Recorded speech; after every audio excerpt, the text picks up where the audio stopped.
Hi hello friends, welcome to our channel. இன்றைக்கி Sunday எல்லார் வீட்லேயும் ஸ்பெஷலில் தூள் கலப்போம். இன்றைக்கி எங்கள் வீட்லேயும் தூள் கலப்பிட்டு இருக்குது. அது என்னென்னு பார்க்குறீங்களா? வாங்க, நிறைய விஷயம் பாருங்கள்.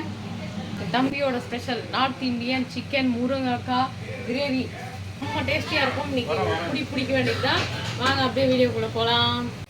இந்த டிஷ்ஷை செய்கிறதுக்கு ஃபஸ்ட்டு நம்ம மசாலா ரெடி பண்ணிக்கலாம். பட்டை, லவங்கம், கசகசா, மிளகு, சோம்பு, ஸ்டார்ஸு, சீரகம், வரமிளகா ஒரு 10 போட்டு நல்லா ப்ரௌன் கலரில் வதக்கிட்டு மிக்சியில் போட்டு நைஸாக பவுடர் மாதிரி நம்ம மசாலா ரெடி பண்ணிக்கலாம்.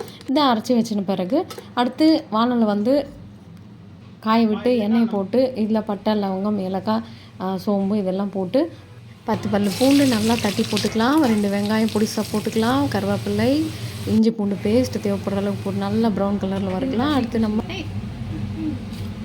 முருங்கைக்காய் போட்டனால அது ப்ரிப்பேர் பண்ணி வச்சுக்கலாம். இந்த மாதிரி நல்லா ப்ரௌன் கலரில் வந்த பிறகு நம்ம அரைச்சி வச்சுருக்க மசாலாவை ஃபஸ்ட்டாக 1 டீஸ்பூன் போட்டுக்கலாம். அது நல்லா கலக்கிட்டு தக்காளி சேர்த்து நல்லா வதக்கி எடுத்துக்கலாம். மஞ்சள் சேர்த்துக்கலாம். தேவைப்படுற அளவுக்கு உப்பும் சேர்த்துக்கலாம். சிக்கனை நல்லா 2-3 தடவை வாஷ் பண்ணிவிட்டு அதை சேர்த்து கலரி விட்டுக்கலாம். அதுக்கு சைடில் முருங்கைக்காவை கொஞ்சமாக தண்ணி விட்டு உப்பு மஞ்சத்தூள் போட்டு ஆஃப் பாயிலாக வேக வச்சு எடுத்துக்கலாம். இப்போ நம்ம நல்லா வெந்த பிறகு செகண்ட் டைமாக அடுத்து நம்ம மசாலாவை அதில் ஆட் பண்ணுறோம். 1.5 டீஸ்பூன் அளவுக்கு நல்லா கலரி விட்டுட்டு தேவைப்படுற அளவுக்கு மிளகாத்தூள், தனியாத்தூள் இதில் சேர்த்து நல்லா கலரி விட்டுக்கலாம்.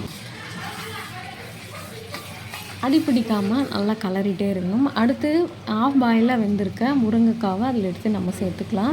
இது சேர்த்து நல்லா கலரி விடலாம். அடிப்பிடிக்காமல் கலரி விட்டுட்டு நமக்கு தேவைப்படுற அளவுக்கு நம்ம வேக வச்சுருக்க அந்த முருங்கைக்காய் தண்ணியை நம்ம சேர்த்துக்கலாம்.